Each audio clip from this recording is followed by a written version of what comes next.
Albania hands an American a full year, 365 days, no visa form, no lawyer, no bank statement.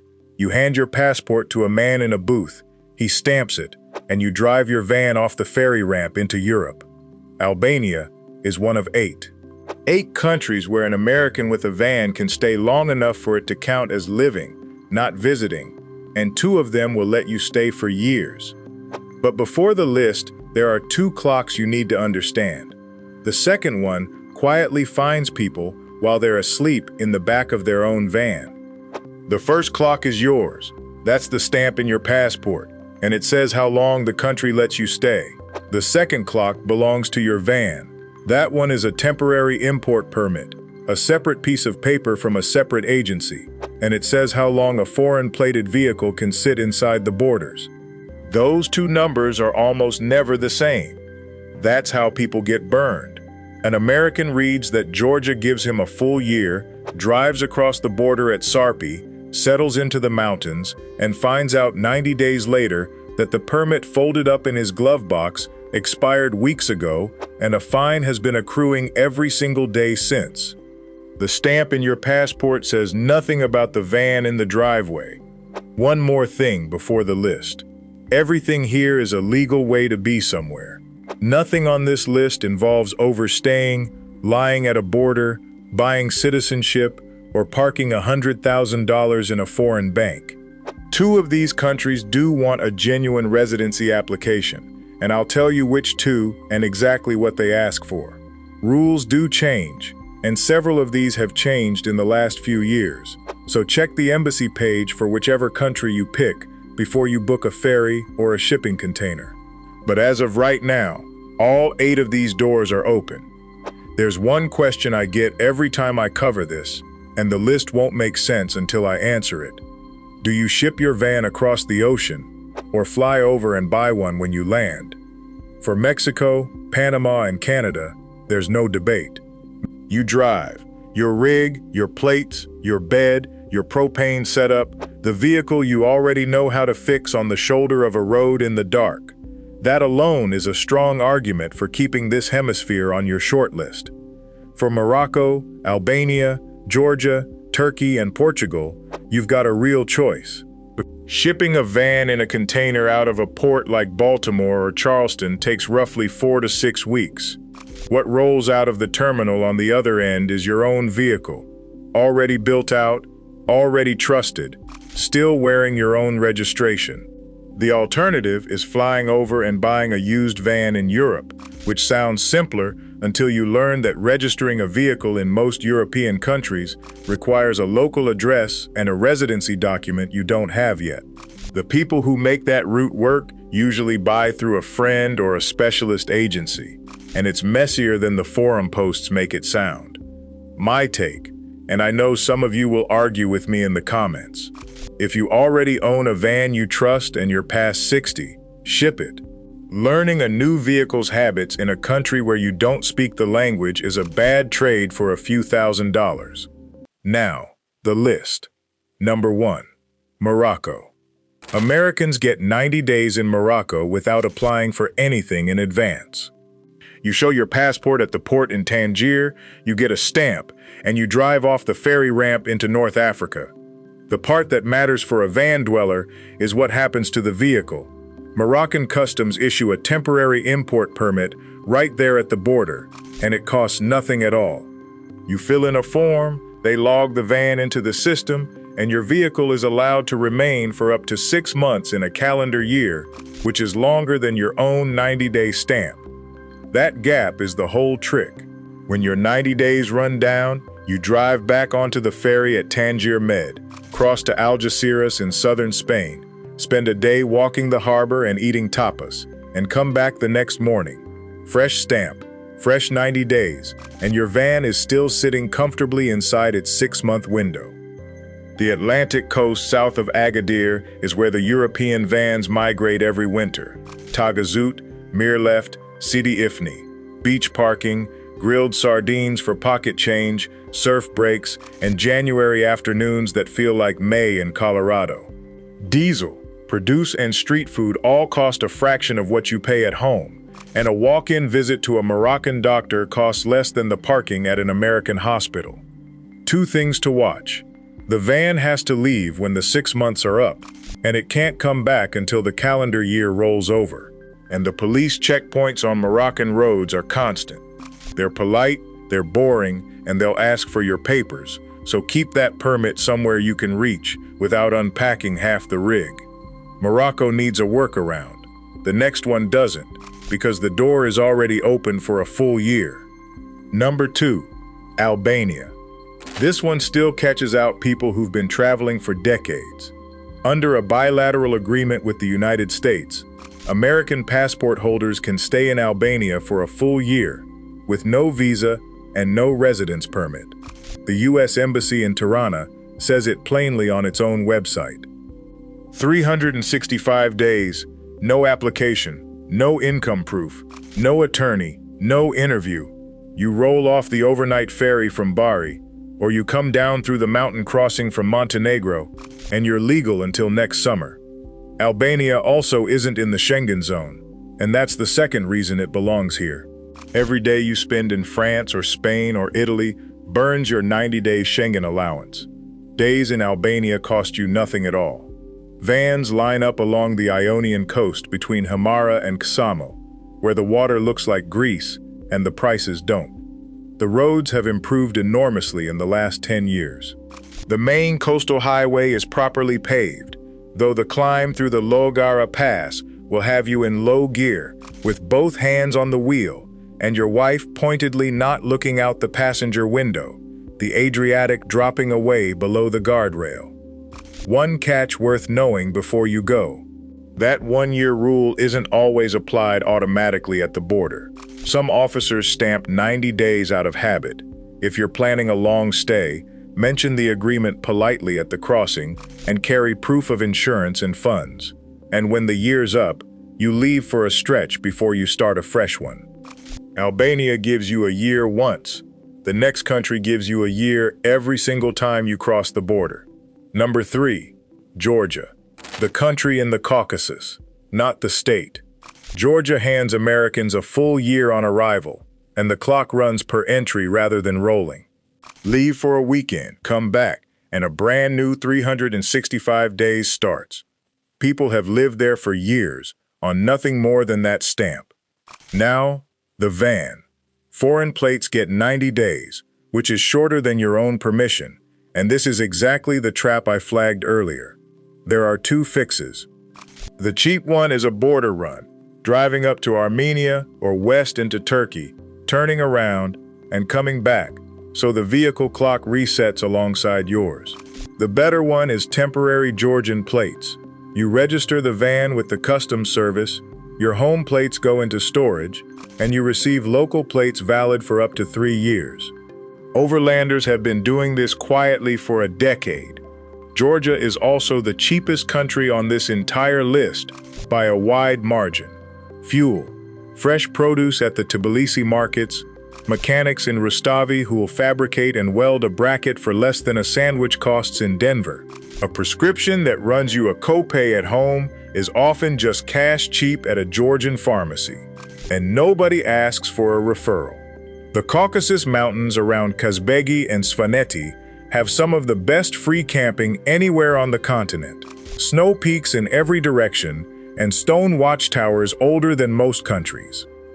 There's one rule you need to respect. Travelers are required to carry medical insurance with at least 30,000 lari of coverage, roughly 10,000 euros. Enforcement at the border has been inconsistent, but it's the law, so buy the policy and keep the certificate on your phone. Check the current figure before you travel, because this one is new enough that it's still moving. That's the far side of the world. The next one is a day's drive from Texas, and almost everybody stops at the wrong border. Number 4, Mexico, and not for the reason you're expecting. Everyone knows you can drive to Mexico. Far fewer people ever drive past the free zone, and that's where the 10-year permit is hiding. Start with the simple version. The entire Baja Peninsula, both states, Tijuana all the way down to Cabo San Lucas, is a vehicle-free zone. Your American-plated van needs no import permit whatsoever. None. The same applies to Quintana Roo, where Tulum and the Caribbean coast are, and to the northwest corner of Sonora, that includes Rocky Point, Hermosillo, and San Carlos. Keep your registration current, buy Mexican insurance, and drive. For the rest of the country, you need a temporary import permit from Banjercito. And here's the detail worth writing down. On a tourist entry, that permit matches your entry document, up to 180 days. But if you hold a temporary resident card, the permit runs as long as your residency runs, and Mexican temporary residency can run 4 years. Better still, and this is the part that catches people off guard, under Mexican customs rules, motorhomes receive a permit valid for up to 10 years, with unlimited entries and exits during that whole period. If your rig is titled and built as a motorhome rather than a plain cargo van, you're in an entirely different category. Let me deal with the obvious question, because it turns up in my comments every single time. The parts of Mexico that generate American headlines are, with very few exceptions, not the parts we're talking about here. Baja and Quintana Roo run on tourism, and they're patrolled accordingly. The long-term van dwellers down there mostly never leave the free zones anyway. They drive in daylight, they stick to the toll roads, and they'll tell you they've had fewer problems in 10 years than they had in one bad neighborhood back home. That's not a guarantee. It's just what the people actually living it will tell you. One warning that has cost people their vehicles outright: permanent residents cannot hold a temporary import permit.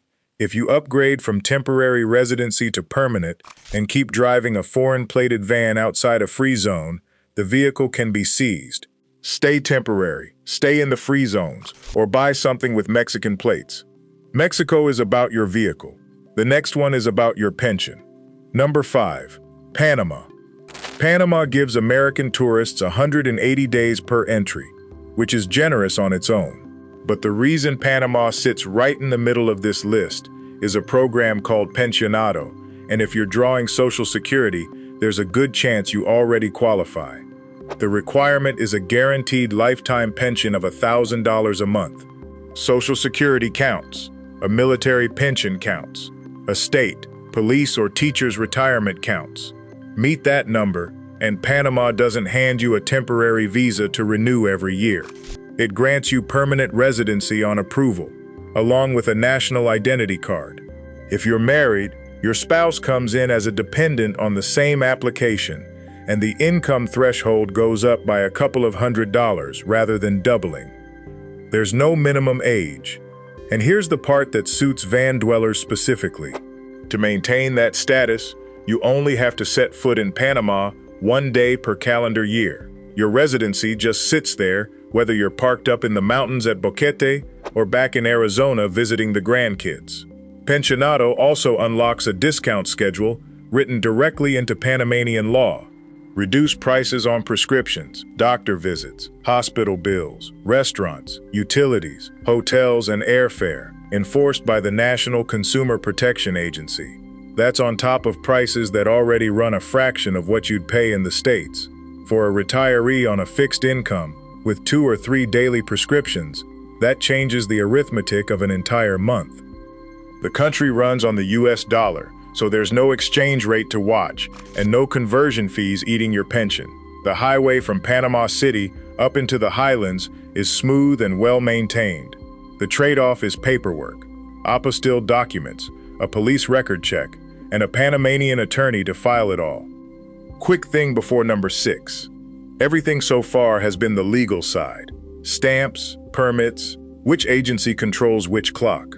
What it doesn't cover is the part that decides whether any of this actually works day to day. Where you park so nobody knocks on the window at 2 in the morning. What address goes on your registration, your bank account, and your ballot once you don't have a house. And how the people running this on a Social Security check keep the monthly number low enough that it stops being stressful. That's a lot more detail than fits in a video, so I put it in writing instead. It's called the Van Life Savings Manual, and the link is in the description underneath this video. Whether you're still sitting in a driveway thinking about all this, 3 years into it already, Or you've got somebody out there in a rig and you worry about them, it's worth having on your phone. Now, back to it.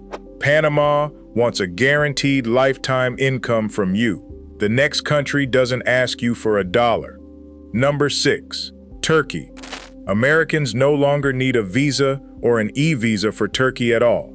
An ordinary U.S. passport gets you 90 days in any 180-day window, straight through the gate, and the State Department confirms it. If you read otherwise on an old blog post, that post is out of date. 90 days obviously isn't years. But Turkey has a second door. Apply for a short-term residence permit after you arrive, and 2 things change at once. You can legally stay beyond 90 days, and your van's clock stretches from 90 days to 730. 2 full years of temporary import on your foreign plates. Renew before that runs out, and under the current rules, you can extend for another 730 on top of it. That's 4 years in one country in your own vehicle. Turkey is strict about who touches the wheel.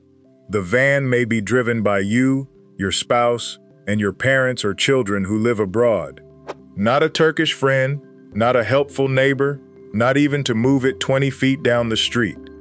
What you get for the trouble is the Turkish Mediterranean, the coast road between Fethiye and Antalya, with pine forest running straight down into turquoise water. Ancient ruins at Olympos and Patara with nobody in them in February. Markets stacked with olives, cheese, and tomatoes where your weekly grocery bill will look like a typo compared to home. Private hospitals in Antalya, where you walk in without an appointment, pay cash, and see a doctor the same morning. And Turkey shares a land border with Georgia, which makes those two a natural pairing for a long trip. Turkey gets you 4 years in one country. The next one gets you an entire continent, and it's the only one on this list I'd call genuinely hard. Number 7, Portugal. A Portuguese residence card makes you a legal resident of the European Union, and the Schengen 90-day clock stops applying to you entirely. You can drive out of the Algarve and up through Spain, France, Italy, and Germany without counting days on a calendar or watching a border app. For a van, that's an entire continent opening up in a single move. It also puts you inside the Portuguese health system, which for somebody in their 70s is worth considerably more than the scenery. That's the payoff. Here's the price. Portugal has a residence visa called the D7. It was designed for people living on income they already receive rather than a salary, which describes most of the people watching this. The threshold is 920 euros a month, tied to the Portuguese minimum wage, which works out to a little over $1,000. The average American Social Security payment clears that bar. Pensions count, Social Security counts, rental income and dividends count. You'll need an apostilled FBI background check, 12 months of savings held in a Portuguese bank account, proof of accommodation, and real patience with the appointment system. This is the most paperwork on the list, and I won't pretend it's pleasant. 2 notes to finish. The old tax break called NHR is closed to new arrivals, so budget for standard Portuguese tax rates if you become tax resident there. And the road from residency to citizenship has been stretched from 5 years to 10. If a second passport was the goal, that math changed recently, so check where the law actually stands before you build a plan around it. After apostilles and bank statements, the last one is almost funny. Number 8, Canada. You can drive to Canada this afternoon. Americans need no visa. Border services routinely admit U.S. visitors for up to 6 months per entry, and your van crosses with you as your own personal vehicle. No import permit, no customs broker, no shipping container, no ocean between you and your stuff. Your registration and insurance carry over with one phone call to your provider. 6 months isn't years, but it repeats. Cross back into Montana or Vermont or Maine, spend some time in the lower 48, and come back north. Canadians have been running the mirror image of this in Arizona and Florida for 50 years, and nobody thinks twice about it. What Canada gives a van is space. Crown land across British Columbia, where dispersed camping is legal and free, the Icefields Parkway between Banff and Jasper, with glaciers hanging over the road, Cape Breton in October, when the maples turn, summer daylight that runs past 10 at night and hands you hours of driving after dinner. It's expensive, and there's no way around that. Groceries and fuel will cost you more than they do in Texas. And sort one thing out before you cross, because it surprises people every year. Medicare doesn't follow you over that border, so a travel medical policy isn't optional at our age. But Canada costs you nothing at all in paperwork, and paperwork is the real currency of this video. Now look at those 8 together, because the honest answer isn't one country, it's the rotation. Here's a full year that requires no visa application whatsoever. Spend the summer in Canada, 6 months of mountains, lakes, and long daylight. Drive south in October, and spend the winter in Baja, where your van needs no permit at all, and the water off Loreto is still warm in December. That's 12 months of legal, comfortable van living, and the only paperwork involved was 2 passport stamps. Or run the eastern version. Ship the van across once, then spend a year in Albania, cross into Georgia for another full year, and drop down into Turkey on a residence permit for 2 more. That's 4 years of European and Caucasus travel without ever touching a Schengen visa. Living abroad is complicated if you insist on one country forever. It gets simple the moment you accept that your home already has wheels, and that what you're managing from here on is a calendar. The people already doing this aren't wealthy, and they aren't 25. A great many of them are in their 60s and 70s, running on a pension, a couple of solar panels, and a route sketched out 6 months ahead. So that's Morocco, Albania, Georgia, Mexico, Panama, Turkey, Portugal, and Canada. 8 places where an American with a van and a passport can stay long enough for it to count as living rather than passing through. If this is the kind of thing you want more of, subscribe. I cover the practical side of van life abroad every week, and next week I'm going through exactly what happens to your mail, your prescriptions, and your Medicare once the van leaves the country.